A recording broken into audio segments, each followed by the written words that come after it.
জন্য যা যা দরকার সবই তো শিখেছি। পারবি না বাবা? পারবো না কেন? আর তুমি এগুলো কি বলতেছো? মানুষের কি শরীর খারাপ হলে এইসব কথা বলে? সামান্য তোমার জ্বর হয়েছে, তুমি আপনি চলে যাওয়ার কথা বলতেছো? তুমি এত তাড়াতাড়ি আমাকে ছেড়ে চলে যাবা?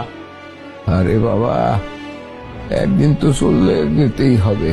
আরে এই কথাগুলো তোর আজকে না বললাম, একদিন না একদিন তো তোর বলতেই হইতো। খাইরুল আজকে বলে ফেলাইলাম। হ্যাঁ, তোর বাপের তো জ্বর এসে গেছে। হ্যাঁ, হ্যাঁ, দুধটা খাইলন। এক কাজ মুখে করি, কিছু ভালো লাগে না তো? দেখো না, অল্প একটু খাই, অল্প একটু খাও। পরে খাই, রাখ রাখ। এক কাজ করি, আমি যে 2টা প্যারাসিটামল নিয়ে আসি। প্যারাসিটামল কিসের জন্য? ও জ্বর আছে না? আরে সব জ্বরই যে প্যারাসিটামলে চলে যাবে সেটা তোর কে বলছে?